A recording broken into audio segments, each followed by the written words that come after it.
For 20 years since our marriage, I thought I had dedicated myself to serving my husband and mother-in-law. However, I was abruptly informed by my husband that we'll be living with my mother and sister from next month. To add insult to injury, my mother-in-law scorned me with, "Parasites from outside should go back to their own home." That's when I finally woke up. Understood. Then, I'll take my leave. With those words, I left the house the next day. But as furniture and appliances began to be moved out, and my husband and his family became furious upon hearing that I had moved into a new condo reputed to be worth $2 million, they came storming over. My name is Olivia Brown, 48 years old. I work in the accounting department of an air conditioning company. I live with William, 2 years younger than me, and my mother-in-law, and we have no children. William and I first met when he joined the large real estate development company where I was working. At first, I simply saw him as a modern man, watched by female employees and older male employees alike for his charming looks. But for some reason, William said to me, "Other accountants seem a bit standoffish, but you, Olivia, have a warmth about you, true to your name." He started handing almost all his paperwork to me. However, whether due to his naturally clumsy nature or carefreeness, I often ended up working overtime to correct his paperwork mistakes and last-minute submissions, despite his immediate apologies. Smart, or should I say, quite sly. Though I maintained a pleasant facade, inwardly I felt bitter each time. Yet, when he noticed I was struggling with the office supplies, he would bring me stationery he recommended, making it hard to see his actions as mere flattery. Eventually, I found myself cleaning up after William, wondering if I was also being won over. Our relationship took a significant leap when I fell ill on the commuter train. Perhaps due to the busy season's late hours, I couldn't bear the rush hour crowd and started feeling dizzy. Managing to make it to the company's nearest station, I collapsed on a bench, unable to move, fighting off nausea. Noticing my condition, William ignored my protests about staining his suit and, following the station staff's directions, carried me to the station's medical room. After taking some medicine I had with me, I lay down for a while. Eventually, the dizziness subsided, and after contacting my company again, my supervisor instructed me to go home. Despite my refusal, William was ordered to make sure I got home safely, and I ended up accepting his escort. The next day, after apologizing to my boss and colleagues, I visited William in the sales department to explain and apologize to his supervisor. "I caused you a lot of trouble, and I'd like to do something to thank you." Well then, how about you treat me to dinner this Friday? It's just before payday, and I'm kinda short on cash. William's unreserved request made me burst out laughing as I agreed. I had intended it to be a one-time meal, but now that I've gotten my paycheck, "Let me treat you today as a thank you," he said. This pattern of thanking each other over and over somehow led to us being regarded as a couple by those around us. But I was the only one who panicked and tried to deny it. William was nonchalant about it. "Hey, there's no need to get so worked up denying it. I don't mind," he said, and just like that, we were treated as an official couple. 2 years later, when I turned 28, he said, "Maybe it's time we got married. It would probably put everyone at ease." And so, we married. I planned to continue working, but having both of us work at the same company felt awkward, and William wanted me to quit, which I hadn't expected. "You're getting on in years, after all. Wouldn't it be wiser to focus on having children first?" he said, and even my mother-in-law strongly suggested the same, leading me to resign. Moreover, although I had a preference for living areas if we were both working, the conversation about living with William's family came up. William's father had passed away 10 years ago, and since his sister, Mila, married and left home 3 years ago, William and his mother had been living alone. While I expected us to live together eventually since William is the eldest son, the idea of starting right away was daunting. But when it came to William moving out, his mother was vehemently against living separately, fearing she'd be left alone. I was persuaded that it would save on rent, and so we began our life living together at the same time as we got married. Life was peaceful at first. My mother-in-law, a graduate of a prestigious university who married an elite man from her workplace, took pride in Mila, who had also married well. To William, however, she seemed less interested, despite him being her eldest son. Mila, living about 30 minutes away by train in a condo, often begged her mother to help with household chores. "Mom, please come and help. I'm too busy every day to handle the chores." Flattered by her beloved daughter's pleas, my mother-in-law would say, "Honestly, that girl just can't manage without me," and dutifully went to my sister-in-law's condo, taking care of all the household chores like cooking, cleaning, and laundry, almost like a housekeeper, not entirely displeased with the arrangement. But there were times when even my mother-in-law couldn't handle everything alone, or when Mila took a day off to enjoy afternoon tea at a hotel with her, and I would be called upon to help. However, my mother-in-law generally didn't interfere much with William and me, making cohabitation smoother than expected. Considering that, helping out at Mila's occasionally didn't seem like a big deal. But one day, Mila and my mother-in-law planned a one-night trip to a nearby hot spring for rest.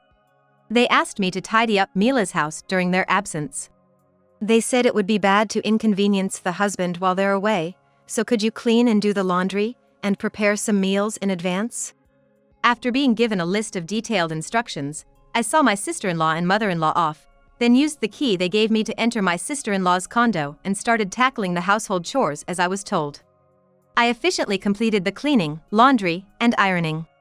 But when it came time to store the side dishes I had prepared at my in-laws' house in the fridge, I remembered being told, "Make sure to chill my husband's favorite brand of beer. Otherwise, he gets in a bad mood." However, when I checked the fridge, there was not a single beer bottle. Instead, it was filled with mineral water and beauty drinks Mila drinks every night. I should have checked before going shopping, I muttered to myself, but it was too late. Reluctantly, I went to the nearest supermarket, but they didn't carry the specified brand of beer. My brother-in-law's preferred beer was a Belgian brand, not as readily available as domestic brands at any supermarket. Initially, I thought, if this store doesn't have it, another surely will. However, after visiting nearby supermarkets and chain drugstores that also sell food, I couldn't find the specific brand anywhere. At the time, map apps weren't widely used, and I was unfamiliar with the stores around my sister-in-law Mila and Owen's condo area. Despite my rushing around, time passed without success in finding the beer. Resigned, I hailed a taxi to the nearest department store and finally found the beer in the liquor section of its basement. By the time I returned to the condo, it was nearly 5 p.m. Just as I thought to put the beer in the fridge and head home, I saw Owen standing in the living room. "Owen, you're home early."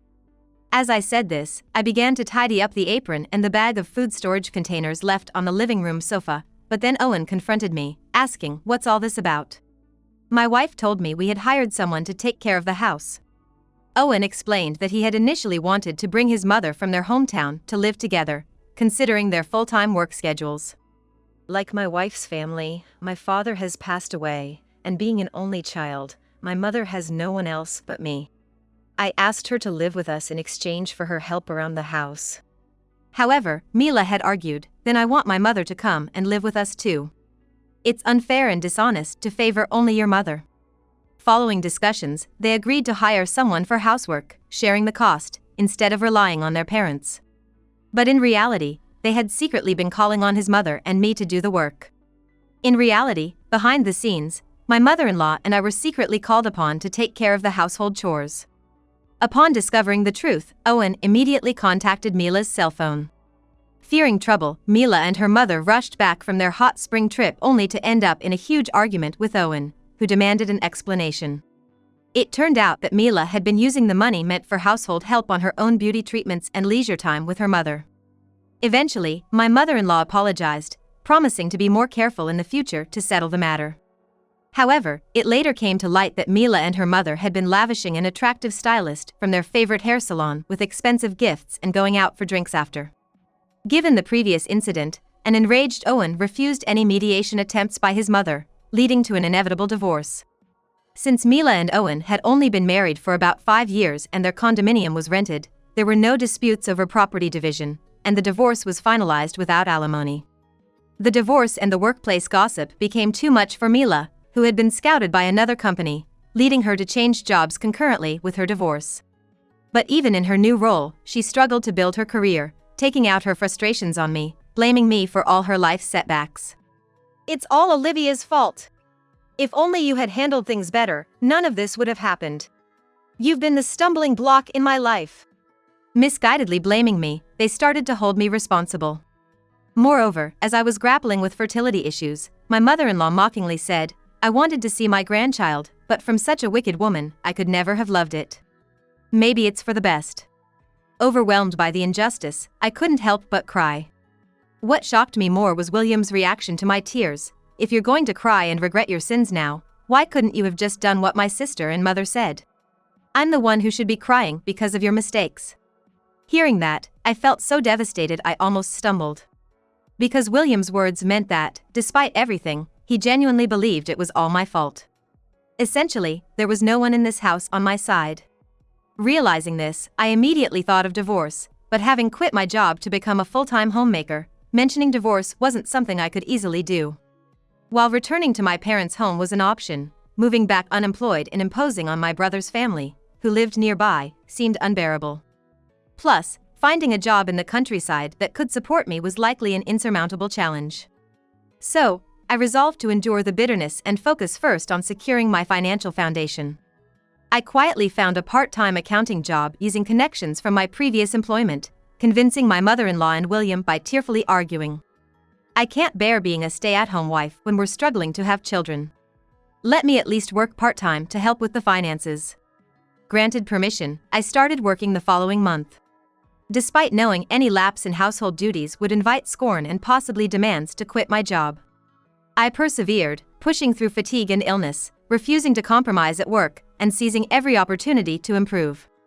Of course, I made no compromises at work either, seizing every chance to improve, however slight, and continued to strive without missing any opportunity. This effort paid off when I was promoted to a full-time position within 2 years and, 5 years later, joined my current company at the invitation of a former supervisor, continuing to work hard. Then, one day, 20 years into our marriage, after dinner as I was washing dishes, William came into the kitchen and asked me to join him in the living room for a talk.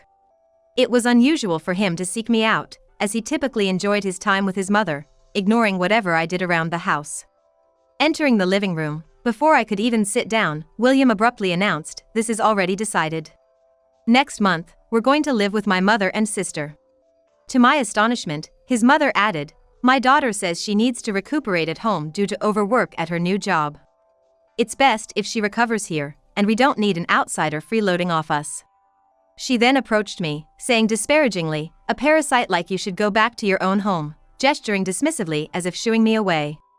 My mother-in-law and William were smirking at me, trying to gauge my reaction, but inside I was thinking, this just saved me a lot of trouble, and I couldn't help but smirk to myself.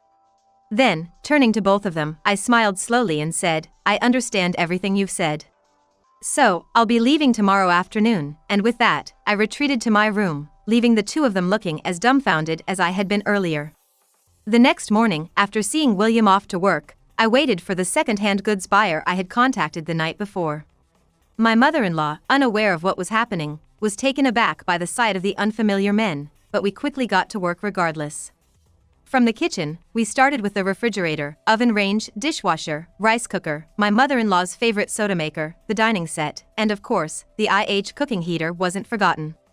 Next in the living room, we listed the TV, air conditioner, the diligently working robot vacuum cleaner, the AI speaker, the off-season hot carpet, and the sofa set for pickup.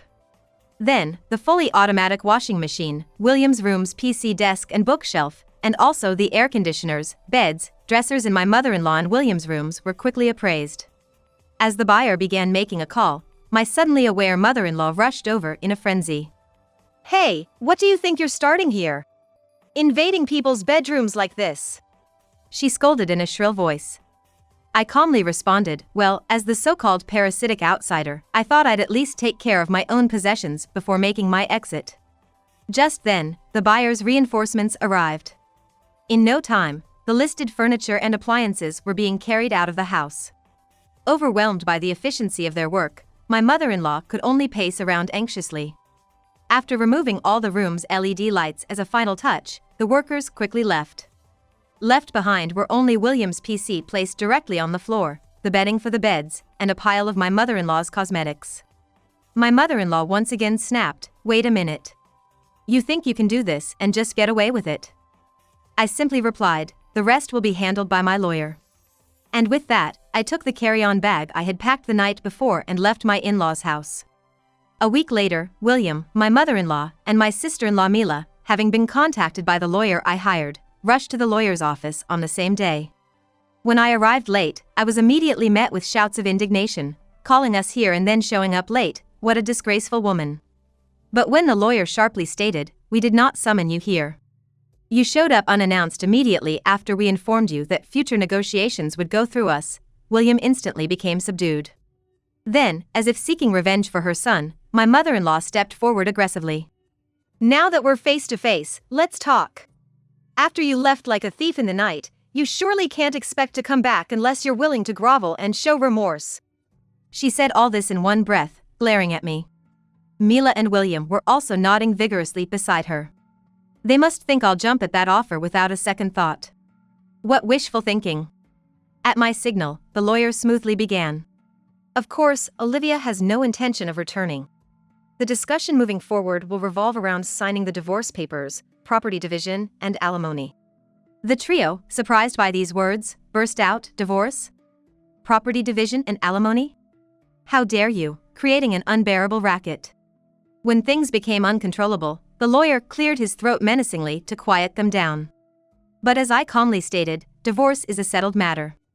If you do not agree, we are prepared to go through mediation or even court. They began to raise their voices, about to protest again. However, they quieted down once more when the lawyer cleared his throat again. After some whispered discussions, they reluctantly signed the divorce papers presented to them. However, when the conversation turned to property division and alimony, their attitudes soured again. "Property division? The nerve! You were just leeching off William with your petty part-time earnings. I should be the one receiving alimony for having to deal with such a failure of a wife. I won't pay a dime." They began to hurl insults. That's when I pulled out the last 5 years' household budget and copies of the bank statements I used for managing expenses. Initially, William and my mother-in-law didn't understand what was going on, but as the lawyer explained with the copies in hand, their faces grew pale. It turned out I had been the one covering nearly all living expenses, amounting to about $6,400 a month over the last 5 years. "Impossible. I've been contributing $3,000 a month to our finances." William protested, but against his $3,000, the monthly repayment for his and my mother-in-law's credit cards was nearly the same at $2,840, effectively making his contribution null. Effectively, even though money was deposited from the salary account, it just went in one side and out the other. In exchange, the $6,400 deposited from my salary account was merely covering the remodeling loan, William and the mother-in-law's credit card loans, groceries, utilities, and all appliance loans. For the past 5 years since Olivia took the position of accounting manager at her current company, she has been redirecting almost all of her income to the household expenses. The total amount comes to about $380,000.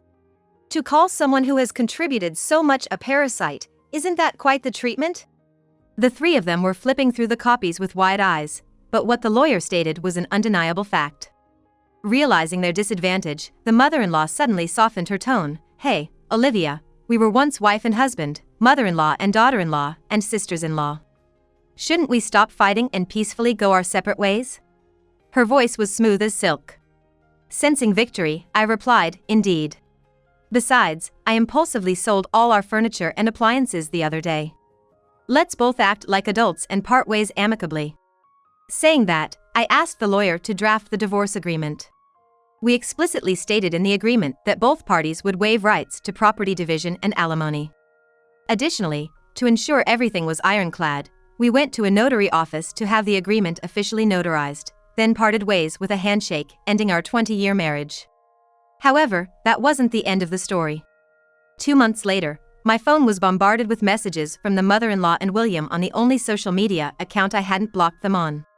Initially, I ignored them, but the incessant notifications became unbearably annoying. Hearing they were even showing up at the lawyer's office demanding to see me, I decided to meet them one last time to officially end this chapter. I arrived a bit early for the scheduled meeting, but William and the others were already there, seemingly more agitated and poorly dressed than before. Upon seeing me, William immediately barked, "Is it true you bought that luxury apartment by the station that costs over $1 million? I did choose a property not affiliated with William's company, but as they say, a snake always finds its path. They must have heard about it from somewhere." And then the mother-in-law also raises her voice in anger, supporting William. Where did you hide such money? If it's property acquired during the marriage, it's supposed to be communal property, you cheater. Good grief, what a noise.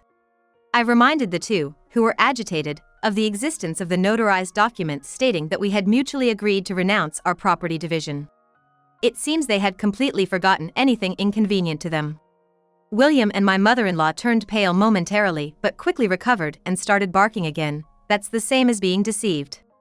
The one who hid it is to blame, obviously. This time, my lawyer took over and crisply explained, the funds used to purchase the apartment Olivia bought came from the capital gains realized by exercising the stock options she received upon joining her current company. These were gratuitous stock options and do not fall under securities that could be divided as marital property. If you still wish to claim rights, we'll see you in court. However, my mother-in-law still aggressively said, "Oh really? If that's your attitude, we'll see you in court for anything." Then, I will also formally request alimony from you. Considering how openly you were searching for a new spouse even before our divorce was finalized, the psychological damage was significant. This statement visibly paled my mother-in-law. Turning to my sister-in-law, who sat dumbfounded beside my mother-in-law, I stated firmly, "Of course, I'll also be claiming compensation for the mental anguish you've caused me. After your divorce, the barrage of insults and harassment you've directed at me has been thoroughly documented." As I laid out a voice recorder, USB drives, and printed screenshots of messages, my sister-in-law's face turned a ghastly pale. For the final blow, I smiled sweetly and said directly to my sister-in-law, "By the way, you're familiar with Amelia Williams, aren't you? She's actually the daughter of my immediate superior." As I maintained eye contact, her complexion turned even paler. In the midst of this turmoil, I had briefed my current employer's senior management to a certain extent about the situation and sought their advice. It turns out, my boss, Executive Williams, has a daughter named Amelia. She's a bright and lovely young woman I've met several times at company BBQs and other events. However, Amelia has been on medical leave due to mental health issues, exacerbated by relentless harassment from her superior at the company where she started working after graduate school. And that superior was my sister-in-law. After my boss and Amelia's mother divorced when Amelia was in elementary school, they've had no contact with each other since then. So, when Smith asked if I could spend some time with Amelia, helping her with shopping and meals for a change of scenery, I was more than willing to help. While most of our conversations revolved around listening to Amelia's experiences, I was stunned when my sister-in-law's name came up. At the same time, I found out that my sister-in-law's supposed medical leave was a complete lie. In reality, her treatment of Amelia had become a problem at work, and she was under a home standby order. This was bad news. I had to rush into preparing for a divorce as soon as possible. Because if my sister-in-law were to be demoted or fired, she would undoubtedly come to live with us at the in-laws' house. Then, it was clear that I would be put in an even more difficult position, both financially and mentally. As I was pondering how to initiate a divorce in my favor, being ousted by William and his mother turned out to be a blessing in disguise. I went to the trouble of conspicuously selling off the furniture and appliances first. The creation of a fair settlement agreement relinquishing claims to property division and alimony was, of course, due to the employee stock options I had. Given William and his mother's wastefulness had left us with hardly any savings, a strict division of assets would have resulted in me shouldering the majority of the costs. And without any substantial assets, winning an alimony judgment would guarantee nothing. Hence, it was necessary to play up the living expenses card before waiving the property division to make sure I came out on top. Finally, William, his mother, and his sister came to realize everything.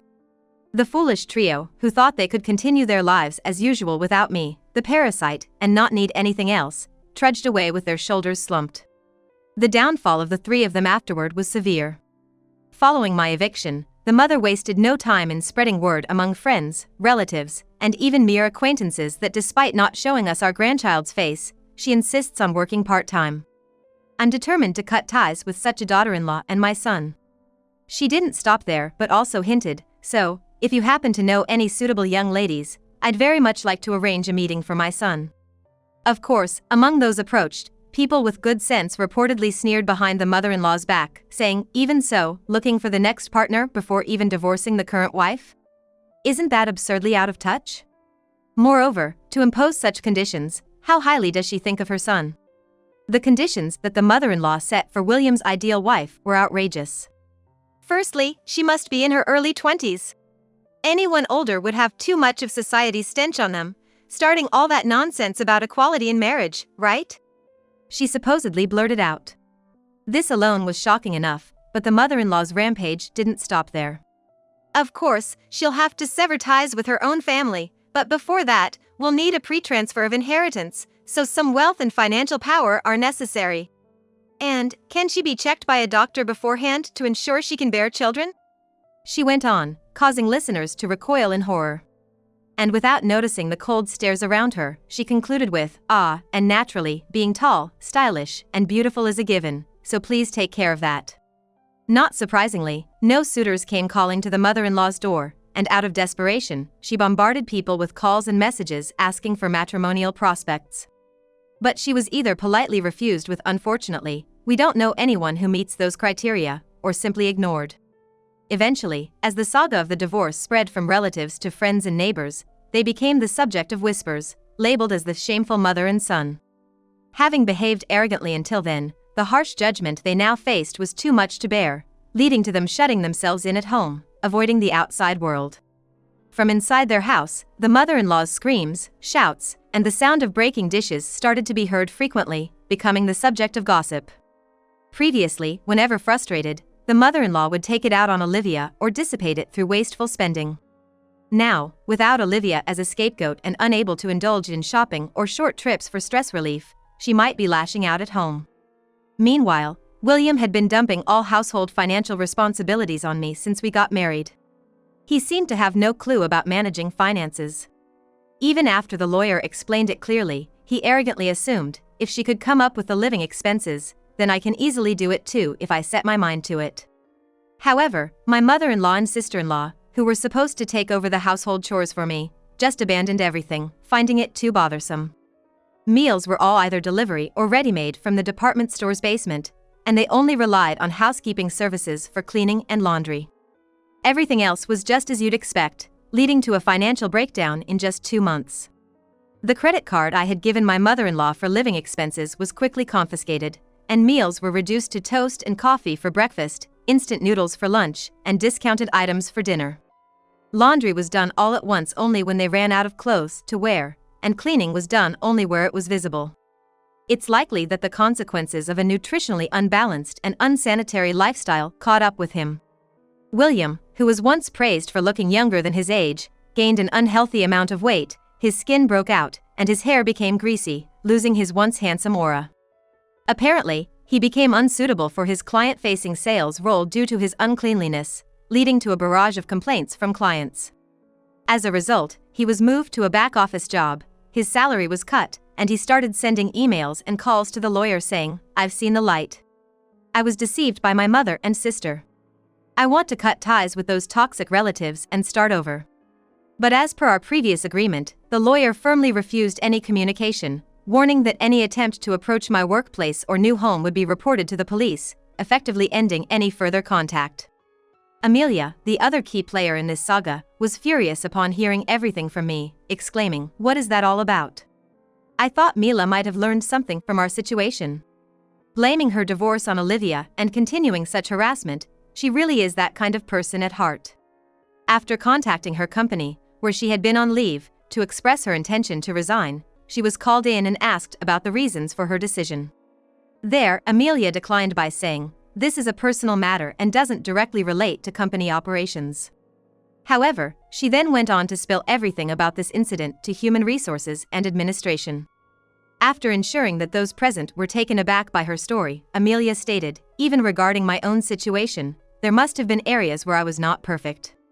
I had hoped we could come together, learn from each other, and strive for the company's betterment if there was genuine remorse. However, I cannot see that happening." She firmly declared this before submitting her resignation, adding, "Working under her again would be a mental health hazard for me." Amelia smoothly transitioned into resignation. She was able to find a new job at a competing company that allowed her to work remotely until she fully recovered. Inside her former company, everyone was reportedly shocked to learn that Amelia, who had been on leave, suddenly resigned. Rumors circulated that the reason for her resignation was the continuation of Mila's harassment even outside the company, leading to an uncontrollable situation. Among the juniors and colleagues who admired Amelia, known as one of the leaders among the young staff, many started to consider their future and consequently left the company for new opportunities. Seeing the significant loss of promising young talent, the company's senior management hastily convened discussions and reportedly issued a final ultimatum to Mila, stating, "After your home standby period is over, you will be transferred to a subsidiary in another state. We only want to hear yes as an answer." Despite Mila's resistance, claiming the punishment was unfair, she was subtly threatened with dismissal and reluctantly transferred to a regional subsidiary. Upon arrival, she found that rumors had already spread, leading to her complete isolation, with no one, not even for work-related conversations, willing to engage with her. Desperate, she reached out to William and her mother, only to be harshly rejected and blamed for the situation.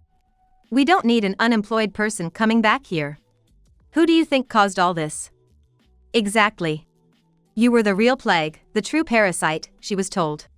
Now, she continues to work in obscurity at the subsidiary, shunned by everyone. Meanwhile, after finalizing my divorce from William and wrapping up the entire ordeal, encouraged by Amelia, I remarried Mr. Smith, the executive, after about half a year of living together. Despite my initial reluctance, considering my 20-year marriage with William, Amelia convinced me by saying, "I know I'm his daughter, but marriage can be a wonderful thing depending on the partner. Dad might be older, but he's a real catch." Indeed, I've found more happiness and laughter in this short time with Mr. Smith and Amelia than in the decades with William. Having the freedom to live authentically and share that with a partner is truly a blessing. Sometimes, I think if only I had made the decision sooner, I might have some regrets. But dwelling on the past and wasting the time that remains seems far more wasteful. Moving forward, I'm determined to cherish the peaceful life with my new husband and daughter.